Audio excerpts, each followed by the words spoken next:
오늘 오전에는 시편 90편을 가지고 함께 하나님의 말씀을 전하도록 하겠습니다. 나이 한 살 먹는 것이 기쁜 사람들이 있고 또 아마도 서글픈 분들도 아마 있을 것입니다. 1초를 이론으로 이렇게 환산하면 우리는 매일같이 86,400원을 저희가 수령하게 됩니다. 연봉으로 계산하면 3,100만 원이에요. 이 돈은 누구에게도 차별 없이 공평하게 주어집니다. 이것을 유용하게 사용하는 사람이 있는 반면에 또 허비하는 사람들이 있습니다. 그래서 오늘 아침 시간에는 시간에 대해서 함께 살펴보는 그런 시간을 갖도록 하겠습니다. 말씀의 제목을 우리의 날수 세는 것을 가르치사 하는 제목으로 하나님의 말씀을 전하도록 하겠습니다. 오늘 읽은 시편 본문의 말씀을 이렇게 보시면 1절에 보시면 하나님의 사람 모세의 기도 이렇게 기록이 되어 있습니다. 본 시편은 모세가 기록한 시편이에요. 하나님의 사람이라고 하는 칭호를 여기서 갖고 있습니다. 우리 믿는 사람들이 하나님 앞에서 가장 고귀한 칭호가 있다면 바로 하나님의 사람이라고 하는 그 칭호를 받는 것이라고 하겠습니다. 대부분의 시편은 아시다시피 다윗이 기록했어요. 그러나 오늘 본 시편은 모세가 기록한 시편입니다. 아마도 광야 시절의 마지막 시점에 언젠가 기록했던 것이 아닌가 이렇게 추정을 하고 있습니다. 모세라고 하는 사람은 120년을 살았던 사람이에요. 인생을 이제 세 등분으로 이제 40년씩 나누어서 살펴볼 수가 있는데 처음 40년은 이집트의 왕자로서의 삶을 이렇게 살았습니다. 두 번째 40년은 양치기 목자로서의 삶을 이렇게 살았고 마지막 40년은 이스라엘의 지도자로서 마지막 40년을 이렇게 살았던 그런 사람입니다. 모세는 이스라엘 백성들을 약속의 땅으로 이렇게 인도하라고 하는 그런 책무를 부여받았어요. 그러나 이 모세는 정작 가나안 땅에 들어가지 못했다. 이렇게 성경은 우리에게 알려주고 있습니다. 모세가 그 가나안 땅에 들어가지 못했던 그 이유는 우리가 두 가지를 우리가 생각해 볼 수가 있습니다. 하나는 무엇이냐면 이스라엘 백성의 불순종이에요. 두 번째는 모세 자신의 불순종으로 말미암아 가나안 땅에 들어가지 못했습니다. 첫 번째 이스라엘 백성의 불순종을 보게 되면 마침내 약속의 땅, 그 이집트 땅에서 탈출을 해서 하나님께서 약속하신 가나안 땅에 목전에 도달을 했어요. 그래서 거기서 이스라엘 백성들은 12명의 정탐꾼을 이렇게 뽑아서 가나안 땅을 40일 동안 탐지하는 이야기가 이제 성경에 기록이 되어 있습니다. 그 12명의 정탐꾼이 40일 동안 이제 탐지를 했는데 그 보고 내용이 이제 갈라졌습니다. 10명의 정탐꾼들은 긍정적인 보고를 부정적인 보고를 했고 2명의 정탐꾼 여호수아와 갈렙은 긍정적인 보고를 이제 하는 모습을 우리는 보고 있습니다. 이 백성들은 10명의 이 부정적인 보고를 수용했고요. 여호수아와 갈렙을 돌로 쳐서 이렇게 죽이려고 이렇게 했습니다. 그래서 하나님께서는 이 사실에 인해서 진노하셨고요. 40일을 1년으로 이렇게 환산을 해서 너희의 불법들을 담당할 것이라 이렇게 말씀하셨고 광야에서 모든 사람들이 소멸될 것을 이렇게 말씀을 해 주셨습니다. 20세 이상의 불순종의 세대들, 이 불신앙의 세대들이 광야에서 죽음을 직면하게 될 것이라고 하나님께서 말씀하셨습니다. 그래서 이스라엘 백성들은 40년 동안 이 광야를 방황하는 이야기가 성경에 나와 있습니다. 두 번째는 모세 자신의 불순종 때문에 가나안 땅에 들어가지 못했습니다. 하나님께서는 이 반석을 명해서 이제 물을 내라고 말씀하셨는데 모세는 이 반석을 지팡이로 두 번 내리친 거예요. 두 번 내리치는 그런 불순종을 이제 저지르게 되었습니다. 그래서 하나님의 이 거룩하심을 훼손했기 때문에 이 모세는 가나안 땅에 들어가지 못하는 일이 생기게 되었습니다. 그래서 모세는 이스라엘 백성들과 함께 이 40년 동안 광야에 머물 수밖에 없었고 또 이스라엘 백성들을 또 광야에서 인도하는 일을 이렇게 맡아서 진행했습니다. 뿐만 아니라 20세 이상의 이 불순종의 세대들이 이 광야에서 이렇게 시체로 넘어져가는 모습을 생생하게 목격한 사람이 바로 이 모세라고 하는 사람입니다. 그래서 모세는 이 40년 광야 생활을 돌이켜 보면서 본 시편을 기록한 것이 아닌가 이렇게 추정을 하고 있는 것입니다. 오늘 이제 말씀의 진행 순서는 본문의 내용을 같이 한번 살펴보고요. 2018년도를 맞이해서 우리의 자세를 다시 한번 점검해보는 그런 시간을 가졌으면 좋겠습니다. 먼저 1절 2절 말씀을 한번 보시도록 하겠습니다. 1절 2절. 주여, 주는 모든 세대에서 우리의 거처가 되셨나이다. 산들이 생기기 전, 혹은 주께서 땅과 세상을 조성하시기 전, 곧 영원부터 영원까지 주는 하나님이시니이다. 1절 말씀에 보시면 주여 이렇게 시작을 하고 있습니다. 주여, 여호와 하나님이여, 이런 뜻입니다. 모세는 하나님을 부르고 있는데요, 조상들의 하나님을 지금 이제 부르고 있는 것입니다. 여호와 하나님은 아브라함의 하나님이요, 이삭의 하나님이요, 야곱의 하나님이요, 자신의 조상의 하나님을 지금 이제 부르고 있어요. 이 여호와 하나님의 뜻은 무엇이냐면 스스로 계시는 분이시다, 이런 뜻입니다. 스스로 계시는 분이시다. I am that I am, 영어로 표현이 되어 있습니다.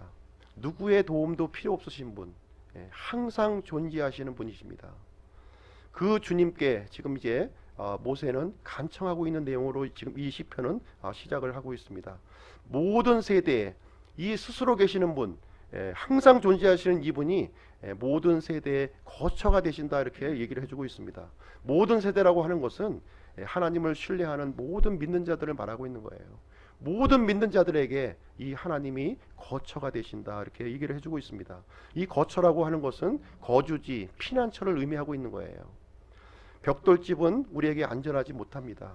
세상 권력도 안전하지 못해요. 그러나 이 여호와 하나님은 우리 믿는 자들의 안전한 피난처가 되신다, 이 얘기를 고백을 하고 있는 것이 되겠습니다. 2절 말씀은 하나님이 어떤 분이신가 하는 것을 우리에게 말씀해 주고 있어요. 산들이 생기기 전, 혹은 주께서 땅과 세상을 조성하시기 전, 곧 영원부터 영원까지 주는 하나님이시니다, 이렇게 말씀하고 있습니다. 산들이 생기기 전, 주께서 땅과 세상을 존재하시기 전에 이 하나님께서 존재하셨다, 이렇게 말씀하고 있는 거예요. 다시 말하자면 만물의 근원을 만드신 분이 하나님이시다, 이렇게 우리에게 말씀해 주고 있습니다. 사람은 이미 존재하고 있는 걸 가지고서 이렇게 가공해서 만들죠.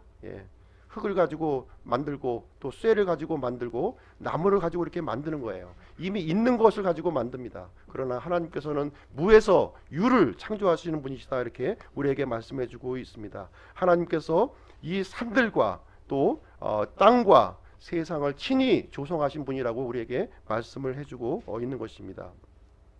창세기 기록을 보시면 하나님께서 모든 만물을 창조한 창조 기록이 거기에 나와 있습니다. 하나님께서 이르시되 말씀하신 대로 존재했다고 하는 사실이 창세기 1장을 보면은 우리가 알 수가 있습니다. 첫째 날에 하늘과 땅과 빛과 물을 창조하셨고요. 둘째 날에 궁창 위의 물과 궁창 아래의 물로 나누셨어요.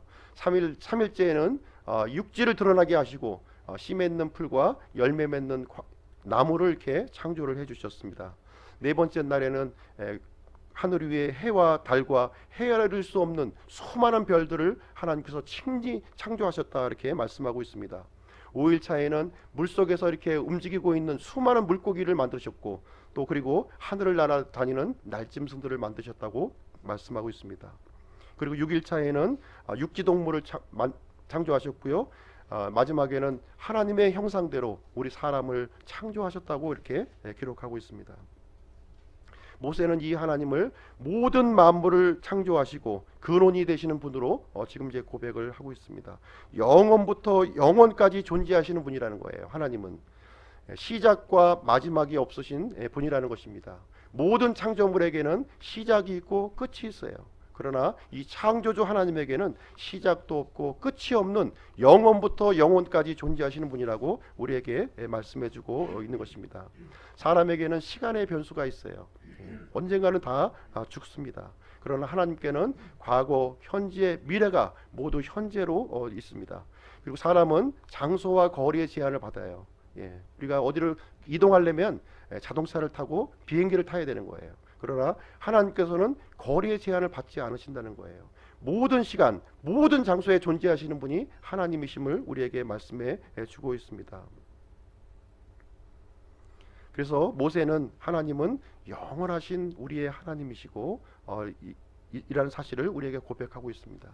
이 말씀이 참으로 우리에게 위로가 되지 않으신가요? 영원하신 하나님께서 우리의 안전한 거처가 되신다는 거예요. 모든 만물은 없어져 버리고 말지만 영원한 하나님이 우리의 거처가 된다면 우리는 유한한 우리의 인생이 영원한 인생이 될 수 있다고 하는 사실을 우리에게 알려주고 있습니다. 모세는 지금 현재 이 광야 생활을 하면서 백성들이 죽어가는 모습을 지금 생생하게 목격하고 있는 거예요. 그럼에도 불구하고 영원하신 하나님이 우리의 거처가 되어 주신다 지금 고백을 하고 있는 것입니다. 이 말씀은 과거에도 적용되었던 말씀이고요, 현재에도 적용되는 말씀이고 또 미래에도 적용되는 말씀입니다. 하나님께서는 이 땅에 믿는 자들의 거처가 되실 뿐만 아니라 영원한 거처가 되신다고 우리에게 말씀해 주고 있습니다. 예수님께서도 십자가에 못 박히시기 전에 제자들에게 이런 말씀을 해주셨습니다. 요한복음 14장 1절로 3절 말씀해 보시면 제자들을 위로하는 말씀이 이제 나와 있는데요. 너희는 마음에 근심하지 말라. 하나님을 믿고 또한 나를 믿으라. 내 아버지 집에 거할 곳이 많도다. 그렇지 않으면 내가 너희에게 말해 주었으리라. 내가 너희를 위해 처소를 예비하러 가노니 가서 너희를 위해 처소를 예비하면 내가 다시 와서 너희를 내게로 받아들여 내가 있는 곳에 거기에 너희도 있게 하리라. 이렇게 약속의 말씀을 우리에게 해 주셨습니다. 우리의 육체는 언젠가는 죽게 돼요. 언젠가는 다 죽습니다. 그러나 영원하신 하나님께 거처를 삼는 자에게는 더 이상 위험도 죽음도 없다는 사실을 우리에게 말씀해 주고 있는 것입니다. 3절부터 6절까지 말씀을 보시도록 하겠습니다. 3절부터 6절까지의 말씀은 이 영원하신 하나님을 떠난 인생의 모습, 사람의 모습을 우리에게 알려주고 있는 거예요. 3절 말씀 보겠습니다. 주께서 사람을 돌려 멸망에 이르게 하시며 말씀하시기를 사람들의 자녀들아 너희는 돌아갈지어다 하시오니. 주께서 이렇게 시작을 하고 있습니다. 주께서, 주님이 어떤 분이신지 우리에게 알려주시고 있는 거예요. 사람을 돌려 멸망에 이르게 하시는 분이시라는 거예요. 너희는 돌아갈지어다 이렇게 말씀하고 있습니다. 다시 말하자면 숨을 거두어 가시는 거예요.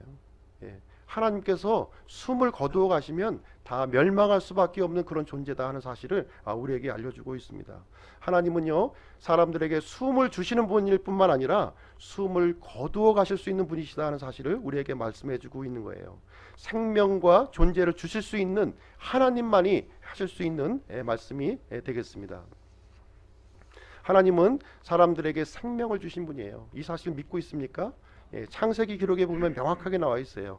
창세기 2장 7절 말씀해 보시면 주 하나님께서 땅의 흙으로 사람을 지으시고 생명의 숨을 그의 콧구멍에 불어넣으시니 사람이 살아있는 혼이 되니라 이렇게 기록하고 있습니다. 흙덩어리에 불과했던 이 흙덩어리에 하나님께서 하나님의 숨을 이렇게 불어넣어 주시니까 살아서 움직이고 반응하는 사람의 혼이 되었다 이렇게 기록하고 있습니다. 이사야서 64장 8절에 보시면 오 주여 이제 주는 우리의 아버지시니이다. 우리는 진흙이요 주는 우리의 토기장이시오니 우리는 다 주의 손으로 지으신 것이니이다. 이렇게 얘기하고 있습니다. 하나님은 토기장이시고 우리는 진흙에 불과한 거예요. 하나님의 손에 의해서 지음받은 존재가 바로 우리 사람이다. 이렇게 말씀을 해주고 있습니다. 사람을 창조하신 하나님께서 이제 말씀하시는 거예요. 너희는 돌아갈지어다. 그러면 끝나는 거예요. 우리 인생은 끝나는 겁니다. 지난 1일 저녁 때 제가 이제 좀 늦은 저녁을 먹고 좀 잠자리에 좀 들었는데 한참 좀 잠을 잤는가 싶었는데 막 오한이 막 오는 거예요, 몸에. 너무 추워서 이제 좀 이불을 좀 이렇게 끌어당겨서 좀 덮어보고, 그래도 이 오한이 마치 사시나무 떨듯이 이렇게 막 그냥 오한이 밀려오는 거예요. 이것은 밖에서 오는 오한이 아니라 뼛속에서 올라오는 이 오한이었어요. 저는 이제 내복을 안 입는 사람인데 내복까지 갈아입었는데도 이 오한이 없어지지 않는 거예요. 계속 오한이 이렇게 막 바들바들 떨리는 일이 이제 생겨났고, 결국은 속에 있는 것을 다 토하고 밤새 잠 못 자고 이렇게 뜬 눈으로 이렇게 세웠습니다. 아침이 돼도 이 정신이 돌아오질 않아요. 마치 큰 어떤 그 충격을 받은 것과 같이 일어날 수 없는 그런 상황에 이제 제가 이제 처해져 있었습니다. 점심 때쯤 되어서 조금 이제 정신을 좀 차리고 아무래도 이제 병원에 가야겠다 이런 생각이 들어가지고 이제 병원에 가보니까 급성 이제 장염으로 이제 진단이 이제 나왔습니다. 그래서 이제 수액도 맞고 이제 약도 처방 받으면서 좀 이제 좀 속을 이제 추스리는 그런 상황에 이제 놓여 있었는데 참 그 순간을 참 이렇게 넘어가지 못하면 참 이렇게 해서 가는 것이 인생이구나 하는 생각이 아주 그 이 현실적으로 제가 받아들이는 그런 시간이 되었습니다. 그래서 지금 이제 그 이제 후유증으로 얘가 이제 좀 나가면서 또 이제 이쪽 그 입술을 또 이렇게 또 치고 나가가지고 아주 이 흉터가 지금 이제 많이 아직도 좀 남아 있는데요. 지금 회복되어 가는 중에 있습니다. 참으로 인생의 이 말씀을 준비하면서 공교롭게도 이제 이런 우리가 살고 있는 이 생명이 참으로 별거 아니구나 하는 생각을 갖기에 진짜 경험적으로 체험적으로 느끼게 하는 그런 시간을 일주일 동안 이렇게 보내는 시간을 가졌습니다. 아주 긴 시간을 보냈고요. 아주 긴 시간을 이렇게 좀 이 시간을 갖게 되었습니다. 4절 말씀 보시겠습니다. 4절 주의 눈앞에서는 천년이 단지 지나간 어제와 같으며 밤의 한 경점과 같나이다 이렇게 기록하고 있습니다. 천년, 사람에게 있어서 천년은 매우 장구한 세월이에요. 그렇지 않습니까? 그러나 하나님께는 지나간 어제와 같으며 밤의 한 경점과 같다 이렇게 얘기를 해주고 있습니다. 지금은 2018년입니다. 하나님께서 보실 때에는 이제 이틀 지나간 거예요.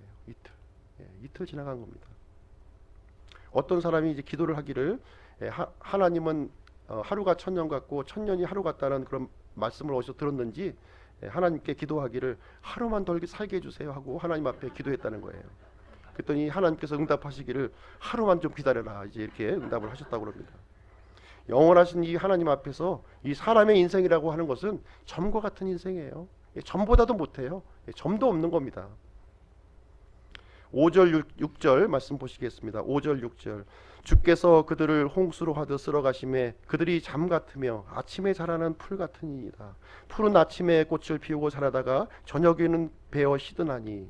사람의 인생의 모습을 이렇게 비유를 하고 있습니다. 홍수와 잠과 아침에 자라났다가 저녁에 베어지는 풀로 지금 비유해서 설명해주고 있는 거예요. 홍수와 같다는 거예요. 홍수. 쓰나미 아시죠? 모든 거 다 쓸어갑니다. 집도 쓸어가고 자동차도 쓸어가고 농경도 쓸어가고 다 사라져 버리는 거예요. 그리고 잠과 같다는 거예요. 아무리 화려하게 인생을 살았는지 모르겠지만 일장춘몽 한밤의 꿈과 같다 이렇게 말씀하고 있는 것입니다. 아침에 자랐다가 저녁에 베어지는 풀이에요. 우리의 인생이 소년시대를 거쳐서 또 청년기를 거쳐서 또 장년기를 거쳐서 노년과 이렇게 죽음에 맞이하게 되는데 이 긴 인생살이 같지만 하나님께서 보실 때에는 아침에 자랐다가 저녁에 베어져 나가는 그런 풀과 같은 것이 사람의 인생이다 이렇게 우리에게 설명을 해주고 있는 것입니다. 7절부터 9절 말씀 보시겠습니다. 7절부터 9절 우리가 주의 분노로 말미암아 소멸되며 주의 진노로 말미암아 근심하나이다. 주께서 우리의 불법들을 주 앞에 두시며 우리의 은밀한 죄들을 주의 얼굴빛 가운데 두셨사오니 우리의 모든 날이 주의 진노 중에 지나가며 우리가 이야기를 듣는 것 같이 우리의 횟수를 보내나이다. 7절부터 9절까지의 말씀은 우리가 짧은 인생도 참으로 서러운데 우리 이 짧은 인생이 참으로 고단한 인생을 살고 있는 거예요. 왜 이렇게 고단한 인생을 사는가 그 이유에 대해서 우리에게 이제 해주시는 말씀이 되겠습니다. 사실 우리는 지금 불공평한 그 시대를 지금 우리가 살아가고 있습니다. 사악하고 나쁜 짓 하는 사람들이 잘 먹고 잘 살고 착하고 좋은 사람들이 궁핍하게 살아가고 있어요. 정의가 사라지고 있습니다. 동성애 반대를 위해서 많은 분들이 노력하고 있지만 불법이 합법으로 지금 이렇게 바뀌어가고 있는 그런 불공평한 시대에 살아가고 있습니다. 어떤 때에는 하나님이 계신지 의심스럽고 또 원망스러울 때가 많이 있음을 우리는 발견하게 됩니다. 왜 우리 이 짧게 살아가는 이 인생이 이렇게 고통스럽고 이렇게 불공평하게 살아갈까 이런 것을 우리는 생각을 해보게 됩니다. 본문의 말씀은 그 이유를 우리에게 설명해 주고 있어요. 우리의 은밀한 죄 때문에 그렇다는 거예요. 사람의 죄 때문에 이 모든 일이 이 안 좋은 일들이 생겨났다는 거예요. 전쟁도 일어나고 죽음도 일어나고 고통도 일어나고 불공평한 이런 일들이 일어나는 것들이 사람들의 죄 때문에 일어났다 이렇게 얘기해주고 있습니다. 그러면 하나님께서 이 죄들을 왜 다 한 번에 없애버리면 되지 않느냐 이렇게 또 주장하시는 분들이 있습니다. 나의 죄는 작고 다른 사람의 죄는 크다 이렇게 말할 수가 없는 거예요. 하나님께서 보실 때에는 작은 죄나 큰 죄나 모든 것이 똑같은 죄로 보이시는 거예요. 하나님께서 죄에 대해서 심판하시기로 작정하셨을진데 지금 이 자리에 살아남아 있을 사람이 단 한 사람도 없다는 겁니다. 하나님께서는 이 하나님의 마음을 좀 우리가 알 필요가 있어요. 이 죄인들이 회개할 수 있는 기회, 하나님 앞으로 돌아올 수 있는 기회를 만들어 주시기 위해서 지금 이 불공평한 이 상황을 지금 허용하셨다고 하는 사실입니다. 이 불공평한 이 상황에서 하나님 앞으로 나올 수 있는 한 사람이라도 더 구출하고 싶은 그런 마음이 하나님께 있는 것입니다. 다 죽일 수가 없었던 거예요. 하나님께서는. 그래서 하나님께서는 천년이 하루같이 죄인들이 돌아오기를 기다리시고 있고요. 하루가 천년같이 죄인들의 심판을 지금 늦추고 지금 계시는 것입니다.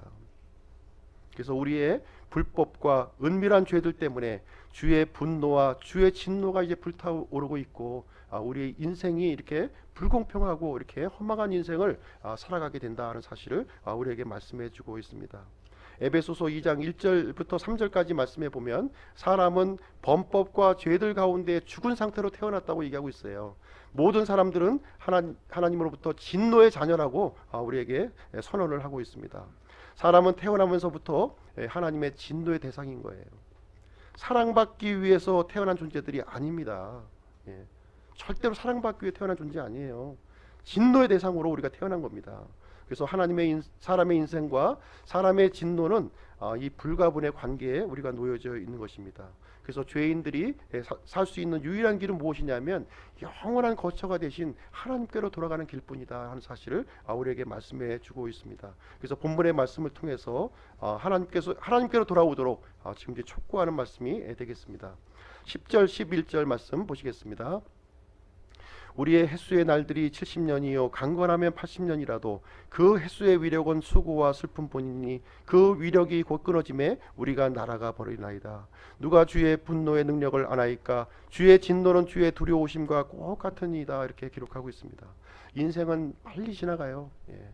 더디 지나가는 게 아닙니다. 빨리 지나가요. 먼저 사신 분들한테 물어보시면 됩니다. 얼마나 빨리 지나가는지. 굉장히 빨리 지나가는 것을 느낍니다.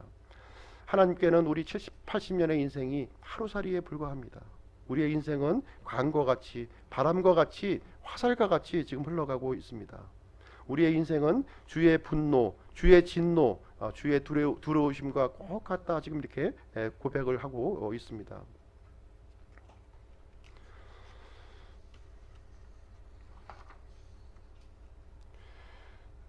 어찌하오리까? 이 인생을 어찌하면 좋겠어요? 이 허망하고 허탄한 인생을 어떻게 하면 좋겠습니까? 12절부터 17절까지는 그 허탄한 인생, 이 허망한 인생, 고통한 인생에 대한 해결책을 우리에게 소개를 해주고 있습니다. 시편은 여기에서 끝나지 않고요. 우리에게 한 줄기의 빛, 인생의 해답을 12절부터 17절 사이에 우리에게 알려주고 있습니다. 모세의 기도를 통해서 우리는 인생의 해결책을 우리는 살펴볼 수가 있습니다. 12절부터 17절까지 말씀인데요. 12절부터 17절까지 말씀해 보시면 주께서라고 하는 단어가 10번이나 반복되는 모습을 볼 수가 있어요. 이 모세는 주께서 결사적으로 주님을 붙드는 그 모습을 모세를 통해서 우리는 발견할 수가 있습니다. 인생의 진정한 해결책을 주시는 분이 누구냐면 바로 주님이라는 거예요. 모세는 주님께 있다 지금 얘기해 주고 있습니다. 우리에게 생명을 주신 하나님, 우리에게 숨을 주신 하나님, 우리에게 환경을 허락하신 하나님, 우리의 거처가 되신 하나님이 절대적으로 필요하다는 사실을 이 모세는 간절히 지금 붙들고 매달리고 있는 모습을 우리에게 보여주고 있습니다. 죽음을 앞둔 인생이 우리가 할 수 있는 것은 이 창조주 하나님께 기도하는 것밖에 없다고 하는 사실이에요. 시작도 없고 끝도 없고 영원하신 하나님께 우리는 기도를 드리고 간절히 매달려야 할 것입니다. 모세의 기도를 통해서 한번 찾아보도록 하겠습니다. 모세는 이 본문의 내용을 통해서 세 가지 기도를 지금 이제 드리고 있습니다. 세 가지 기도로. 첫 번째 기도는 무엇이냐면 인생의 의미를 알게 해달라는 거예요. 인생의 의미를 알게 해달라. 12절 말씀 보시겠습니다. 그런즉 우리에게 우리의 날수 세는 것을 가르치사 우리가 지혜에 이르도록 우리의 마음을 쓰게 하소서. 이렇게 기록하고 있습니다. 날수 세는 것을 가르쳐 달라 이렇게 기록하고 있어요. 우리 나이를 세라는 것이 아닙니다. 여기 아윤이 또 예은이 다 자기 나이 다 셀 줄 알아요. 우리 어른들에게 나이 세라고 얘기하는 것이 아니라 인생의 의미를 깨달으라고 지금 이제 말씀하는 내용이 될 수가 있습니다. 우리의 인생은 유한한 인생이에요. 유한한 것을 알아야 됩니다. 언젠가는 끝나는 인생이라고 하는 것을 우리는 알아야 되는 거예요. 요즘에 그 화두가 선택과 집중이에요. 선택과 집중. 우리의 인생, 짧은 인생은 이것도 하고 저것도 하고 다 할 수가 없다는 거예요. 이것을 하면 이것을 못하는 것이고 이것을 하면 이것을 할 수밖에 없는 것이 우리의 인생인 것입니다. 기회의 손실이라는 것이 있어요. 어떤 일을 하게 됨으로 말미암아 다른 일을 하지 못하게 되는 것을 얘기해 주고 있습니다. 우리는 마음을 어디에 쓰고 계십니까? 재물에 쓰고 있습니까? 아니면 승진하는 데 쓰고 있습니까? 아니면 결혼하는 데 쓰고 있나요? 아니면 출세하는 데 쓰고 있나요? 아니면 자녀들의 성공에 쓰고 있나요? 아니면 명예를 얻는 데 쓰고 있습니까? 우리의 마음을 어디에 써야지 인생의 참된 의미를 우리가 발견할 수 있느냐 하는 것입니다. 유한한 인생을 살면서 유한한 것으로는 인생의 의미를 찾을 수가 없다는 거예요. 절대로 찾을 수가 없다는 것입니다. 우리의 마음과 우리의 생각은 한없이 크고 무한한 거예요. 여기에 유한한 것으로 채울 수는 없다고 하는 사실입니다. 인생의 진정한 의미는 영원하신 하나님으로부터만 찾을 수 있다는 사실을 지금 이제 모세의 기도를 통해서 발견할 수가 있는 것입니다. 우리는 이 시간에도 끊임없는 죽음과 사고의 소식을 접하고 있어요. 충격을 받지만 다시 해결책 없는 그런 현실로 돌아오고 있어요. 우리는 이 짧은 인생을 영혼을 위해서 준비를 해야 된다는 사실을 우리에게 가르쳐주고 있는 것입니다. 믿지 않는 사람들은 악착같이 이 세상을 살지만 죽음으로 모든 것이 다 끝나버려요. 없어져 버립니다. 죽는 즉시 소유권이 이전돼 버리고 말아요. 그러나 믿는 사람에게는 죽음으로 말미암아 잃는 것도 있고 또 얻는 것도 있다는 사실을 우리에게 가르쳐주고 있습니다. 영혼을 위해서 준비한 것들은 절대로 잃지 않는다고 우리에게 말씀해주고 있습니다. 그래서 모세는 첫 번째 기도를 통해서 인생의 의미를 알게 해달라고 지금 이제 기도하고 있는 내용이 되겠습니다. 두 번째 기도 보시겠습니다. 두 번째 기도는 주의 날개 아래 살게 하소서 하는 것입니다. 주의 날개 아래 살게 하소서. 13절부터 15절 말씀 제가 읽어드릴게요. 오 주여 돌아오소서. 어느 때까지니까 주의 종들에 관하여 주께서 뜻을 돌이키소서. 오 일찍 주의 긍휼로 우리를 만족하게 하사 우리가 평생토록 기뻐하고 즐거워하게 하소서. 주께서 우리를 괴롭게 하신 날수대로와 우리가 악한 일을 목격한 횟수대로 우리를 즐겁게 하소서. 우리가 주의 날개 아래 들어가려면 필요한 것이 있어요. 전제 조건이 있습니다. 그것은 하나님의 긍휼이 필요하다는 거예요. 하나님의 긍휼이 필요합니다. 주여 돌아오소서. 뜻을 돌이켜 주소서 하면서 이제 모세는 지금 이제 기도를 하고 있습니다. 14절 말씀해 보시면 긍휼을 베풀어 주소서 이렇게 하고 있습니다. 이 긍휼이라고 하는 단어는 마땅히 받아야 할 심판에서 구출해 주시는 하나님의 호의를 말하고 있습니다.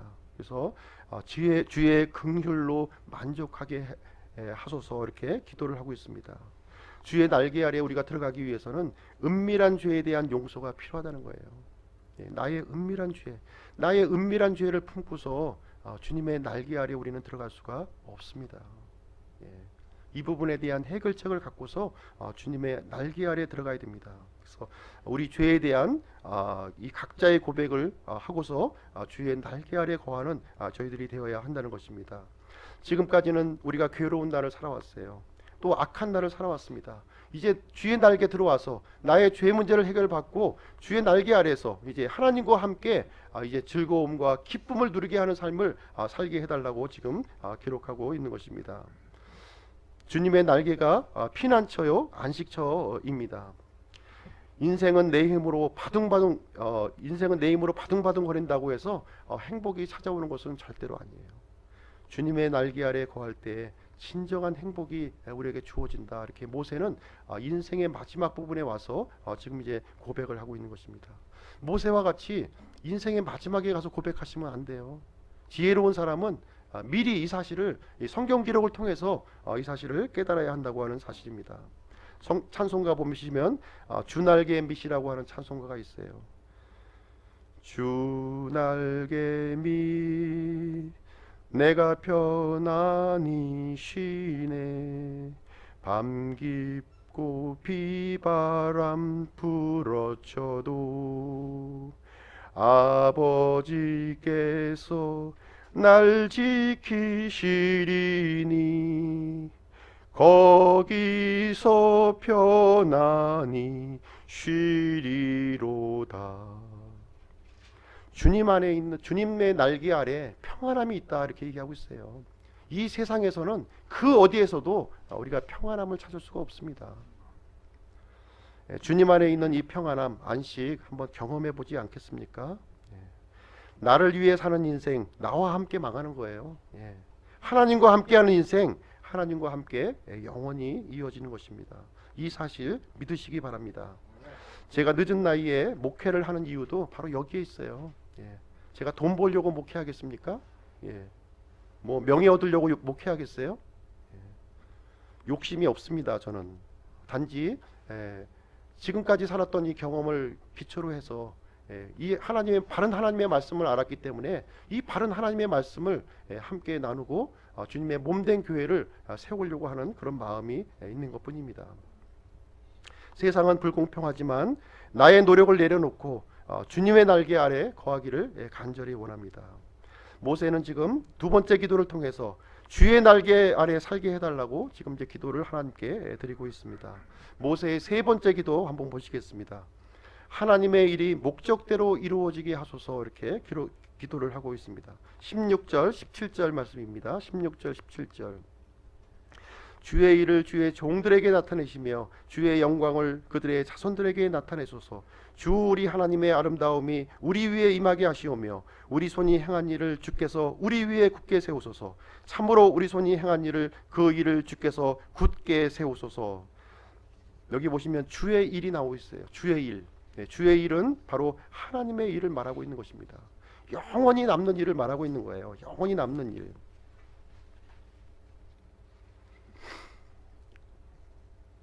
사람들이 하나님의 진노에서 벗어나도록 하는 일입니다.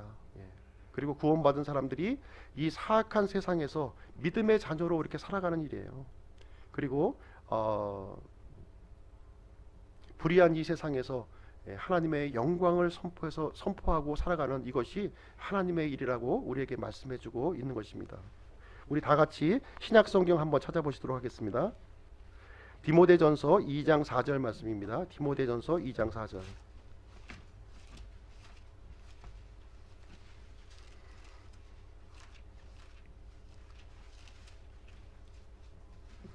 디모데전서 2장 4절. 한 목소리로 읽겠습니다. 시작.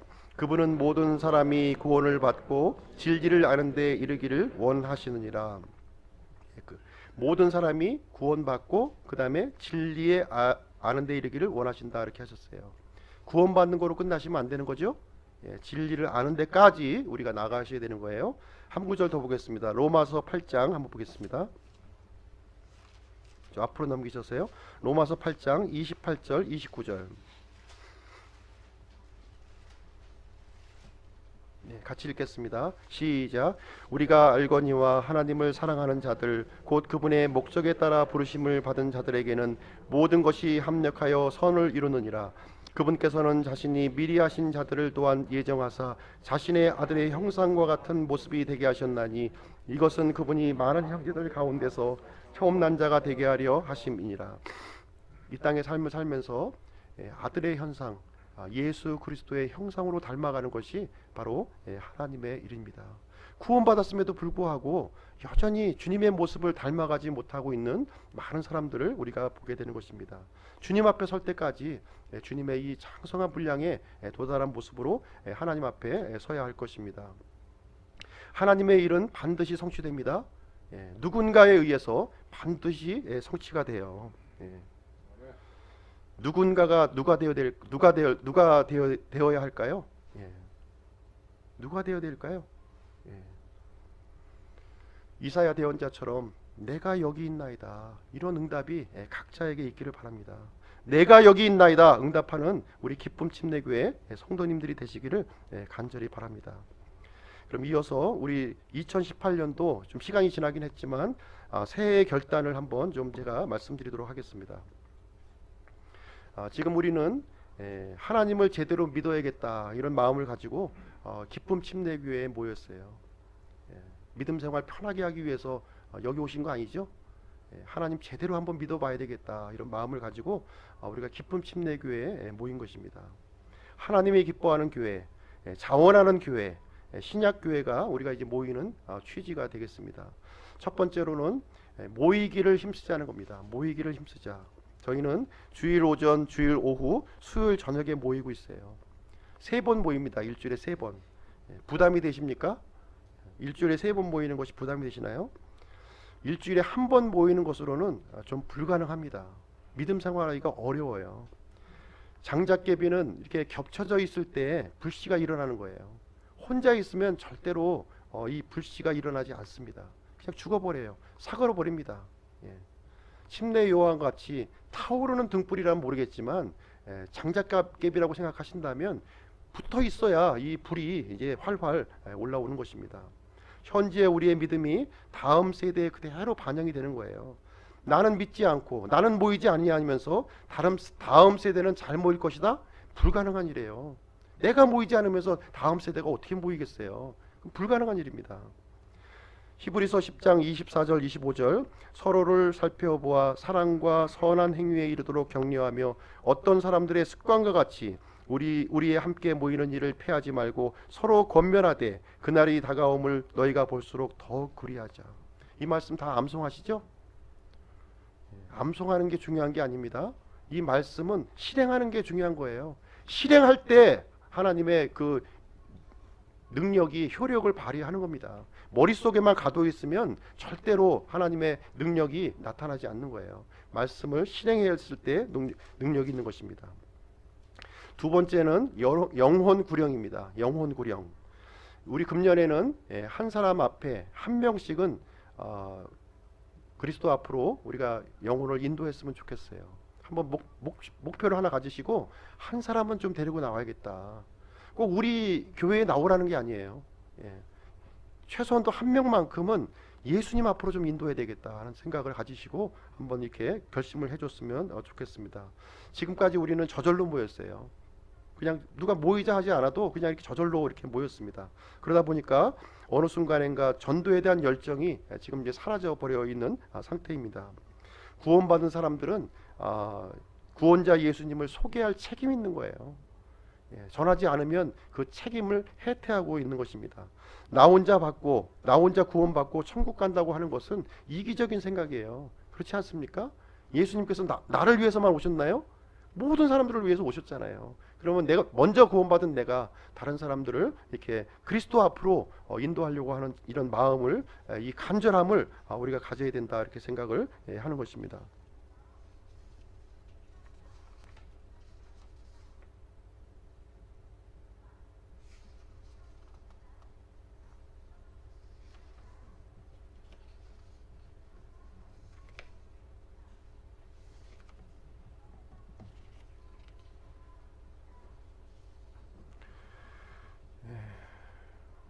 그리고 세 번째는 제가 좀 이렇게 적어왔는데 기도하는 지난번 마지막 날 제가 기도에 대해서 이제 말씀드렸습니다. 기도를 좀 했으면 좋겠어요. 금년에는 좀 우리가 좀 무릎 꿇고 하나님 앞에 진솔한 마음으로 나의 하나님 앞에서의 나의 마음을 이렇게 아뢰고 또 하나님 앞에 나의 사정을 아뢰고 주님 앞에 기도하는 그런 마음을 저희들이 가졌으면 좋겠습니다. 그래서 2018년도는 좀 저희들이 하나님 앞에서 새롭게 좀 마음을 가져야 되겠다 이런 생각을 하시고요. 마지막으로 하나는 무엇이냐면 성경 읽기입니다. 성경 읽기. 이제 매주 이제 제가 한번 좀 질문 한번 드릴 텐데 혹시 작년에 성경 일독 하신 분 좀 손 좀 들어 주십시오. 네, 꽤 많이 이렇게 참여하셨는데요. 내년에는 좀 더 많은 분이 좀 이렇게 참여해서 성경 일독을 했으면 좋겠습니다. 예, 믿음은 어디에서 오냐면 들음에서 오는 거예요. 들음은 하나님의 말씀에서 오는 겁니다. 이 말씀 암송하면 소용없어요. 암송만 하면 무슨 소용이 있습니까? 성경 안 읽는데, 예, 성경 말씀대로 실천 안 하는데 아무 소용 없는 거예요. 이 말씀은 내가 순종할 때 하나님께서 우리와 함께 역사를 하시는 것입니다. 그래서 네 가지 말씀드렸는데요. 우리가 모이기를 힘쓰자, 그리고 영혼 구령하자, 세 번째 기도하자, 네 번째 성경 읽기. 그래서 우리 이제 다음 주부터는 성경 공부를 이제 나눠서 이렇게 진행하게 되는데 우리 감봉석 형제님 진행할 때 많은 분들이 이제 거기 함께 했으면 좋겠습니다. 함께 하셔서 말씀으로 양육을 받고 또 말씀으로 다른 사람들을 이제 도와줘야겠다 이런 결심을 이렇게 하시고 그런 결단을 좀 했으면 좋겠다 하는 생각을 가져보게 됩니다. 그럼 이상으로 마치고요. 제가 기도하고 마치도록 하겠습니다.